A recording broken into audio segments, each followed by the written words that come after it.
Hello and welcome. My name is Dr. Jack West, and I'm a medical oncologist in Seattle, Washington, and also the president and CEO of GRACE, the global resource for advancing cancer education. Today, we're doing a program on lung cancer highlights from ASCO, the annual conference of the American Society for Clinical Oncology, held in June of every year. This live webinar, as well as the podcast materials to be produced from it, are the product of a partnership between GRACE and the Longevity Foundation. I'm pleased to have here today Dr. Mary Pinder-Schenck, who is an assistant professor in the Department of Thoracic Oncology at the H. Lee Moffitt Cancer Center and an expert in lung cancer. She'll start off the program by talking about some of the ASCO presentations on small cell lung cancer, early stage non-small cell lung cancer, and even a little bit on mesothelioma. Thanks so much, and I'll turn it over to Mary. Thank you so much, Jack, for having me. I think you and some of the other faculty on GRACE have already done a pretty good job of preparing everyone for the sad reality that no really earth-shattering results were presented, especially in early-stage lung cancer at ASCO this year. I do think there were some very interesting presentations nonetheless in early-stage non-small cell and mesothelioma, and I'm going to talk about each of those diseases in turn. So small cell lung cancer. Although small cell lung cancer doesn't get the same level of attention that non-small cell lung cancer does, it's actually still a big problem. And although it only accounts for 13 to 15% of the cases of lung cancer that we see, when you think about the very large number of lung cancer cases that we see every year, small cell lung cancer ends up being more than 20,000 and onward of 30,000 cases a year. Unfortunately, most of the patients who have small cell lung cancer are diagnosed with extensive stage disease. And small cell lung cancer is sort of strange compared to other cancers in that we tend to commonly stage it as either limited stage, meaning that the cancer is confined to the chest and specifically to one half of the chest, or as extensive stage, which means everything else, including metastases to the other lung or to other organs. And most patients are advanced when they present. Disease can be very easy to treat initially, so patients will come in feeling really poorly. They may have lost a great deal of weight. They may have shortness of breath. And we typically treat patients first line with either carboplatin or cisplatin and another drug called etoposide. And usually patients do really well initially. They feel better. Most of them have substantial shrinkage of their cancer, and some even go into a remission or have all of their cancer disappear from their scans. And the problem with small cell lung cancer is that eventually the disease relapses. And when it does, it's much more difficult to treat. So although a lot of patients may still be up for additional therapy when their cancer relapses, we really have limited therapies in that setting. And the only standard therapy at this time is a drug called Hycamptin or topotecan. This drug is really only effective in patients who have what we call sensitive relapse, and that means that their cancer has relapsed greater than 3 months after they've completed all of their initial chemotherapy with platinum and etoposide. And in patients who have cancer that relapses sooner than that, it's not a very good drug. So this is the National Comprehensive Cancer Network guidelines for therapy for small cell lung cancer. And you can see that topotecan is considered the preferred agent for relapse. NCCN defines it as greater than 2 to 3 months after completion of initial therapy. The big problem with topotecan, though, for those of us who treat patients, is that it can be really difficult to give. Number one is the infusion schedule, which means that the drug is given IV for 5 days in a row. Now, the drug is available in an oral form, which is equivalent in terms of its effectiveness, and that sort of takes away that inconvenience of the patient having to come in for 5 days in a row. But the oral form also has, like the IV form, significant toxicities. And most of us who treat a lot of patients with small cell lung cancer tend to have to give a lot of dose reductions to allow our patients to tolerate it. And the drug is particularly difficult in terms of causing anemia and low platelets. And so patients will often require transfusions in the course of therapy. I'd also like to point out on the current slide that's displayed that topotecan really is not a superb drug. So this is a study that compared topotecan to a previous regimen that was used a long time ago in small cell lung cancer therapy, and that's a regimen called CAV. This study showed that topotecan really wasn't any better than CAV in terms of how long patients lived. Topotecan really was approved or accepted by the fact that patients had improved symptom control, so things like shortness of breath and quality of life compared to CAV.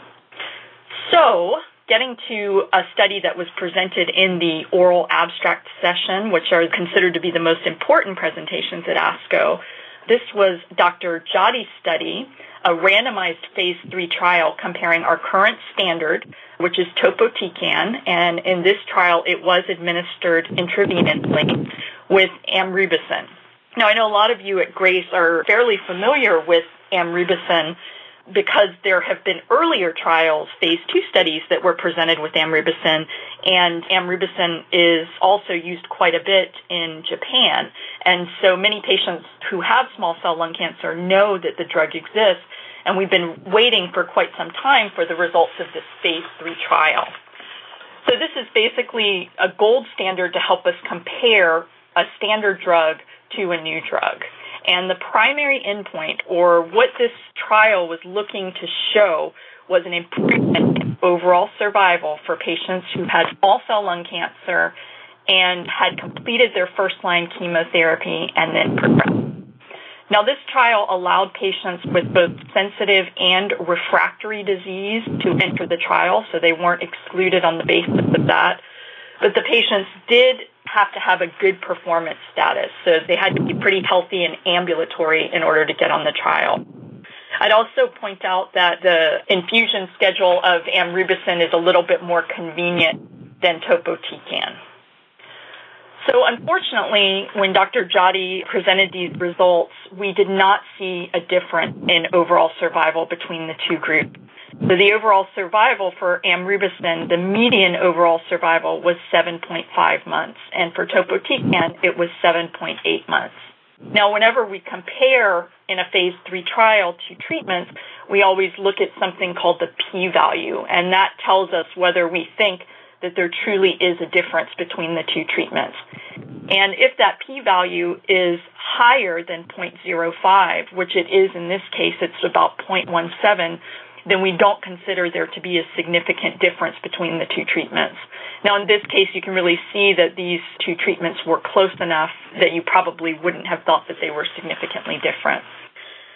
Now, one interesting thing on this survival curve, you can see down here in white, these are the patients, the survival of the patients who were treated with topotecan, and these are the patients in yellow who were treated with amrubicin. And although these curves are very, very close at the beginning, you can see out here about 9 months into the time course that amrubicin does seem to be a little bit better. We have patients here who are living longer, and you can see that topotecan, basically by 27 months, there were no survivors, whereas with amrubicin, we still had some patients who were surviving at that time.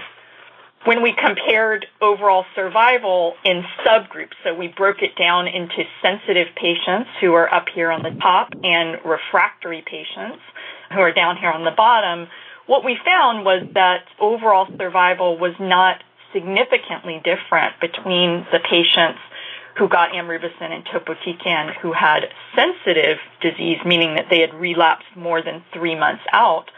However, with the refractory patients, there was a slight difference in overall survival. Now, you can see that patients who have sensitive small cell lung cancer had longer survival than patients who had refractory small cell lung cancer, and that's certainly what we would expect. So for patients who had refractory disease, there was a small improvement from 5.7 to 6.2 months in the median overall survival, and that just met what we would consider to be statistical significance. Response rates, or the number of patients who experienced substantial tumor shrinkage, was also higher in amrubicin. So about 30% of patients compared to 17% of patients had substantial shrinkage of their tumor with amrubicin. And progression-free survival, which means patients who are living without their cancer getting worse, was better in amrubicin. Now, again, the difference was not big. The progression-free survival was 4.1 months for amrubicin and 3.5 months for topotecan, but that did end up being statistically significant. And again, you can see this separation of the two curves out in the later time periods, and we can see that really by 12 months, all of the patients on topotecan had progressed, whereas with amrubicin, there were some patients who maintained a long duration of response. Remember, we talked about how topotecan was considered better than the previous regimen based on improvement in patients' symptoms. So fortunately, most lung cancer trials are collecting information about how patients feel and what their quality of life is like. And what we can see here is that amrubicin was substantially better than topotecan in multiple symptoms that are common in small cell lung cancer and non-small cell lung cancer for that matter. So cough, patients showed more improvement with amrubicin, dyspnea or shortness of breath, pain, appetite, fatigue, and just overall well-being. So my conclusions about this trial are that unfortunately amrubicin was not as good as we had hoped it would be. So we had really hoped that amrubicin would replace topotecan based on better tolerability and better survival for patients. But unfortunately, in the group as a whole, we could not say that amrubicin was better in terms of overall survival. Amrubicin looked a little better in terms of progression-free survival and did look better in terms of symptom control. I'd also note that I didn't show the slide specifically, but amrubicin was better tolerated in terms of anemia and low platelets, and patients who were on amrubicin required fewer transfusions than patients who were on topotecan.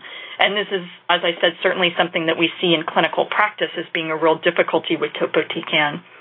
Amrubicin did have more infections and patients who had low white blood cell counts, specifically their neutrophils. This was ameliorated somewhat later in the trial when growth factors were allowed, but growth factors were not allowed in the first part of this trial, and so we did see more infections because amrubicin was harder on the white blood cell count.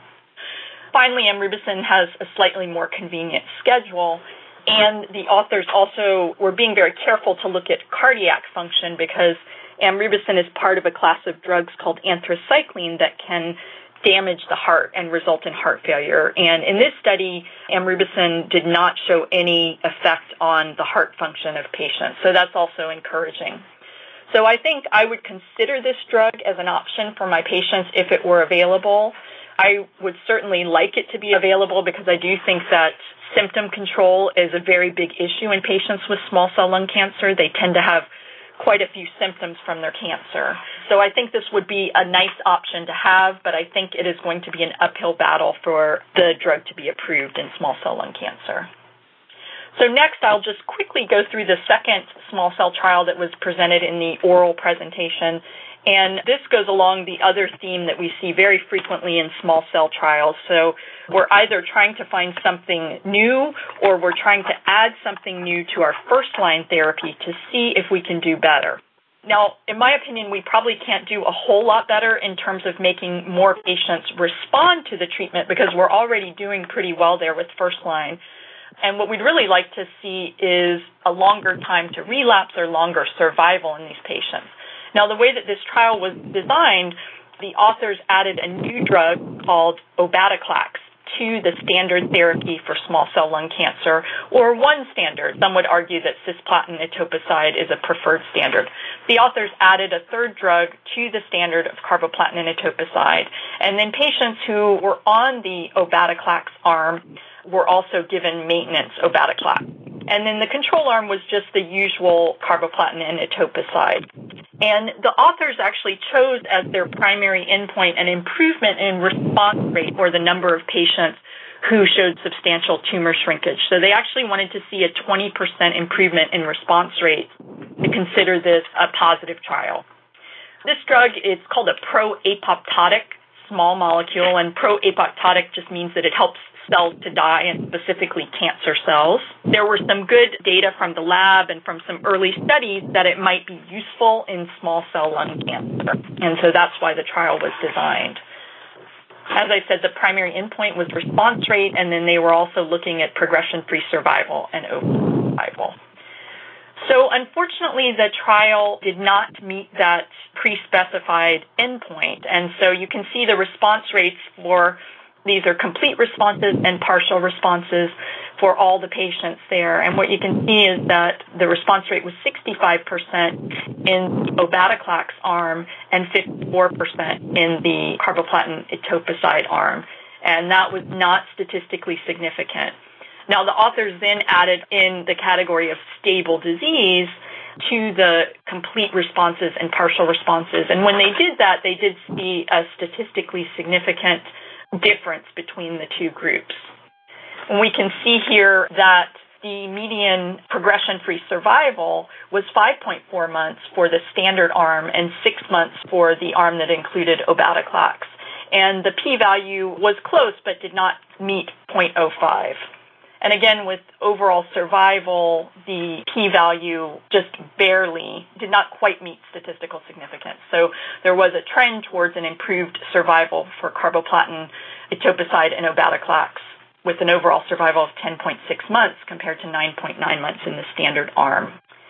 So one interesting finding that the authors noted was that there appeared to be fewer patients who were chemotherapy refractory in the arm that received obataclax. And that is an interesting finding because the patients who have the roughest time are those who do not respond to that initial chemotherapy. And in that case, it can be very difficult to treat their cancer. And in many cases, they may not have success with any therapeutic option. So what you can see is that there were 25% of patients who were refractory compared to 40% in the standard arm. The authors, again, they broke this down a little bit by sensitive and refractory disease to see if there was any difference in how well the patients did. And you can see that if the patients were refractory, these are these lower curves, which, of course, if they're refractory, we expect them not to do as well, and there really was not a difference. However, in the patients who had sensitive disease, and this could only be determined after they were treated, we'd have no way of knowing this at the outset, the patients who were treated with obataclax had a median survival of 15.4 months compared to 12.8 months. Now, when we're breaking patients down, we have smaller groups, and so we tend to have lower ability to detect whether or not our findings are significant. So although there seemed to be a trend, and it may look like this number is a large difference, our p-value actually was not significant. And so my commentary, my conclusions about this trial is that there were some very interesting findings, one of which being the decrease in the number of patients who were refractory if they were treated with obataclax. But it did not meet the endpoint of improved response rate. And I think that was a very ambitious endpoint to try to think that you would have 20% more patients with substantial tumor shrinkage just based on the addition of a third agent to a pretty powerful regimen. I think it'll be interesting to see whether certain subsets can be defined on the basis of molecular markers and whether we can try to tease out which patients may do better with this agent. I'd like to point out that overall it was pretty well tolerated. The patients did have some reactions which could be considered either a side effect or a benefit. They had some euphoria during the infusion. So other than that, the drug was actually pretty well tolerated. So not a very harmful drug, but also doesn't appear to be particularly helpful for the large population of patients with small cell lung cancer. And I think this trial points out there have been many similar trials in small cell lung cancer where we've added a third drug to platinum and etoposide, and that seems to be the formula, is just add whatever drug of the day seems promising. And although this study did have some rationale for using the drug in small cell, I think that we really have to revisit the idea of just trying new drugs in unselected patients with small cell lung cancer. So I'm going to pick up the pace a little bit because I want to try to get to adjuvant therapy. I'd just like to say that we always ask this cisplatin or carboplatin question, and there was one abstract that demonstrated that carboplatin and cisplatin were essentially equivalent as first-line treatment of small cell lung cancer. This was a meta-analysis, or putting all these large trials together to try to come up with an answer. As far as what the future holds for small cell lung cancer, again, I think we need smarter trial design. Immunotherapy, which has proven very effective in melanoma, may be one avenue that we can pursue. I think we need to work on treating our limited stage small cell lung cancer patients with better regimens that can be used in combination with radiotherapy. And then finally, I think we need to explore other pathways. One of these is the insulin-like growth factor pathway. Another is something called hedgehog. And finally, proteins and enzymes that are involved in DNA repair. So moving on to early stage non-small cell lung cancer, and I've kind of lumped our stage 1s and 2s with our 3s in this presentation because there really wasn't a lot for stage 3 or locally advanced non-small cell lung cancer. I'd like to just quickly review that for early stage lung cancer, these are patients who have their tumors completely removed, that platinum-based chemotherapy is the standard of care if they have lymph node involvement at the time of surgery. And then for tumors without lymph node involvement, if the tumor is larger than 4 centimeters, then we do consider adjuvant chemotherapy. There are also some specific situations where we'd have a smaller tumor and we would still consider chemotherapy, for instance, if the tumor looked particularly aggressive under the microscope, but that remains controversial. And in general, for very small stage 1 cancers, we really think adjuvant chemotherapy is something we should really be doing in clinical trials. So this is the National Comprehensive Cancer Network list of chemotherapy regimens for adjuvant therapy. And over here are the published chemotherapy regimens. And so these are the drugs where we have large randomized trials that support a benefit for adjuvant chemotherapy. And you can see that the most common drugs are cisplatin and vinorelbine. And then over here, these are regimens that have shown effectiveness predominantly for patients with stage 4 disease.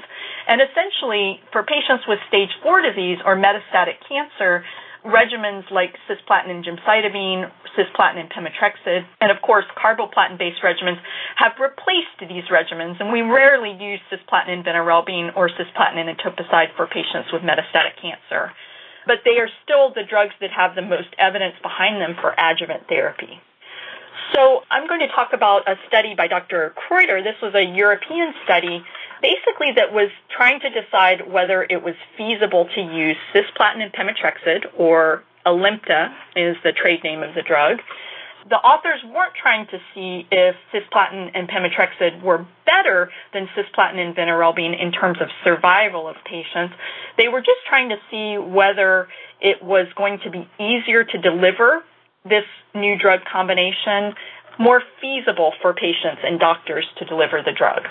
So patients either got cisplatin and vinorelbine, which is actually used quite a bit in Europe, or cisplatin and Pemetrexed, which I would argue is used quite a bit here in the U.S. And these were patients with stage 1B through 3A, non-small cell lung cancer. They had to have a good performance status, and they had to be considered by their doctors to be candidates for cisplatin. So the authors defined feasibility as a regimen that wasn't going to cause undue death. That would be very serious. We wouldn't want that. That patients weren't going to withdraw prematurely because of the regimen, and that we weren't going to see a lot of bad side effects, things that would cause hospitalization. One thing I'd really like to point out is that you can see a very large percentage of the patients were stage 1B. And we know that in stage 1B patients, it's really those with the larger tumors where there's a suggestion of a benefit. So many other trials have shown that patients with smaller tumors don't appear to benefit from adjuvant chemotherapy. So I think later this may be an issue. The other issue is that this trial was designed before we knew that Pemetrexed did not really have efficacy in patients with squamous cell carcinoma. However, this trial actually included a substantial portion of patients with squamous cell carcinoma. So when the efficacy results are eventually released, that may have an impact. So basically, the authors found that cisplatin and pemetrexed was a very reasonable combination. So the feasibility was actually 95% compared to 75% for cisplatin and venetoclax. So that was very encouraging. There were very few severe events in the patients, particularly in that group. And you can see that only 15 patients stopped therapy early, whereas 41 patients stopped therapy early in the cisplatin and venetoclax arm. And most of the patients who were on cisplatin and venetoclax stopped therapy early because the toxicity, according to the protocol and the treating physician, was unacceptable. At this time, we really haven't been following the patients in the study for long enough to know whether or not one regimen is showing signs of being superior. You can see that only one patient has relapsed on the cisplatin and pemetrexed arm, and only 3 patients have relapsed on the cisplatin and venetoclax arm. So we really can't say anything about the efficacy at this point. What we do know was that cisplatin and venetoclax was more toxic, and we especially saw that in terms of white blood cell counts.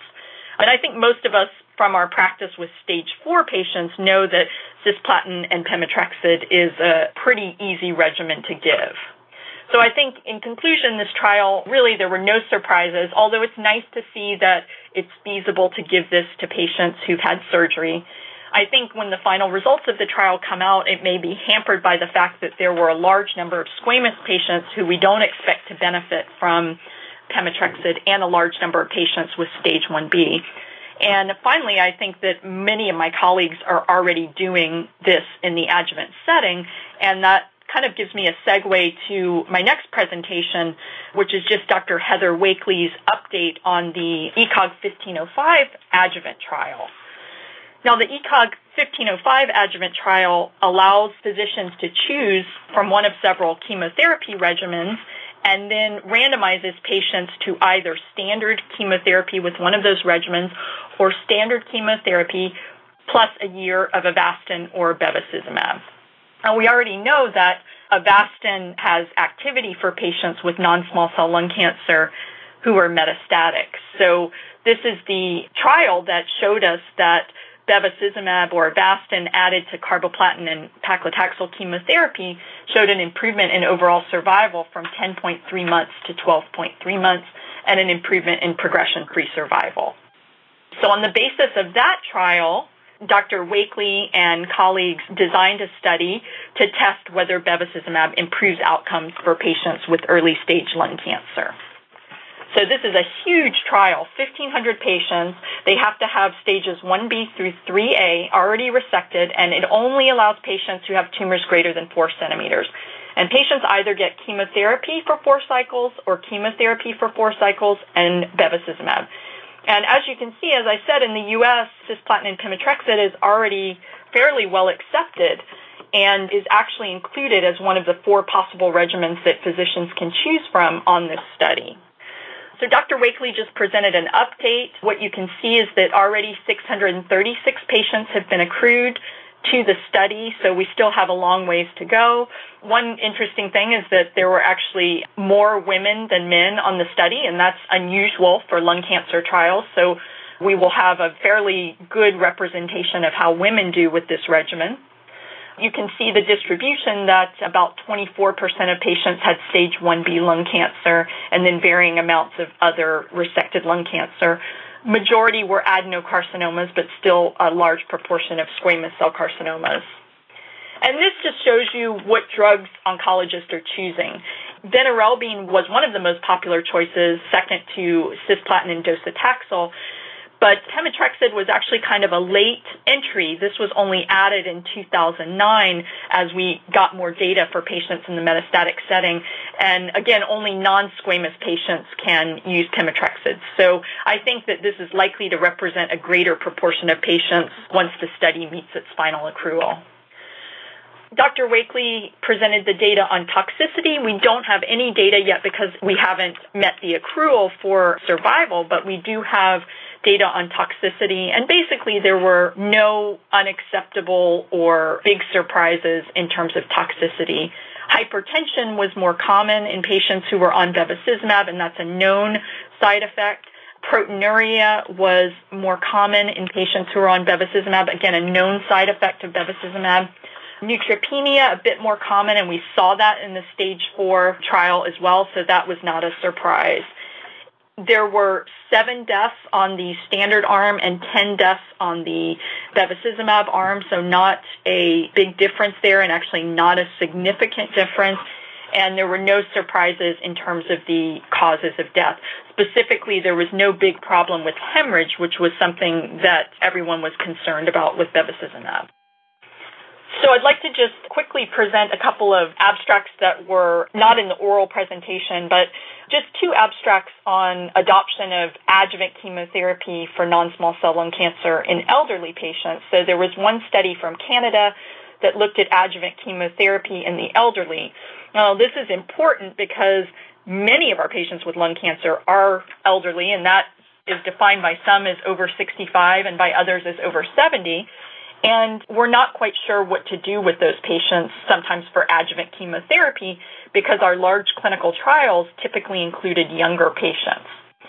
So the Canadian study basically looked at 2 different periods in Canada's history.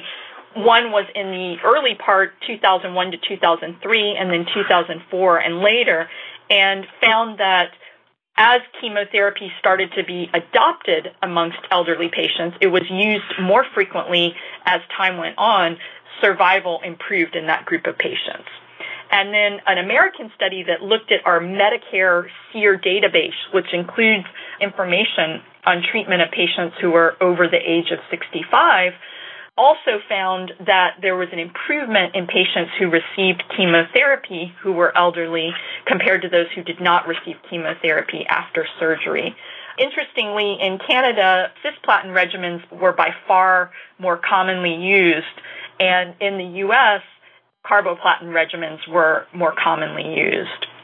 So I think you have to take these trials with a grain of salt because, of course, they're not randomized, and physicians often tend to give chemotherapy to people that they think can tolerate it better, and those may be the people who would have done better regardless of whether they've gotten chemotherapy. So we have to take it with a grain of salt, but I think it certainly provides us some comfort that we're not doing harm to elderly patients with good performance status if we give them chemotherapy. And then finally, there was one really interesting presentation from Sloan Kettering Cancer Center where the authors looked at patients who were treated with adjuvant EGFR tyrosine kinase inhibitors like Tarceva or Iressa. And there were not many patients because this isn't an approved strategy. There were only 22 patients in this study, but it was quite interesting that the authors found that even for patients who relapsed either on or after they had stopped their adjuvant tyrosine kinase inhibitor, that they could still respond once their cancer relapsed. So this goes along with some data that we have in the metastatic setting from Dr. Sequist, where we've seen that patients may be on a drug like Tarceva and then become resistant and relapse, and then may go for a period off treatment and then respond to the drug again. And then finally, I'd like to conclude the section on adjuvant therapy just by quickly going through what I think are the direction of the future. And that's basically looking at biomarkers, so things like ERCC1 and RRM1, which are markers of DNA repair. And we've seen from earlier trials that this may help us to determine who needs chemotherapy and what kind of chemotherapy. So this is a trial that is ongoing, looking at stage 1 cancers. We also have a trial that's looking at both EGFR mutation status and ERCC1, which is, again, the DNA repair enzyme, and assigning patients to therapy based on those biomarkers. So this is a customized trial. Another customized trial looking at BRCA1, which many of you may be familiar with from breast cancer. So the investigators in this trial are going to be looking at customizing adjuvant chemotherapy based on that biomarker. And again, thymidylate synthase, which is involved in response to Pemetrexed and ERCC1. So I think you're going to see a lot more customized adjuvant trials, and that really is where the future is. I also wanted to quickly note that with all the new mutations that we're seeing in stage 4 lung cancer, I think it's only a matter of time before we see many customized adjuvant trials looking at treating these mutations differently. So in the interest of time, I'm just going to move along to mesothelioma. There wasn't a lot happening in mesothelioma. This is a cancer that is primarily caused by asbestos and is a cancer of the lining of the lung called the pleura. You can see right here a patient with a thickened pleura. Mesothelioma is not a very common disease. There are 2,000 to 3,000 cases in the U.S. per year, but it's notoriously difficult to treat. And most patients are not candidates for surgery, and even those who are typically have relapse of their disease. The majority of patients are treated with cisplatin and Pemetrexed, and this regimen was established as the standard regimen based on a clinical trial that compared cisplatin alone to cisplatin plus Pemetrexed.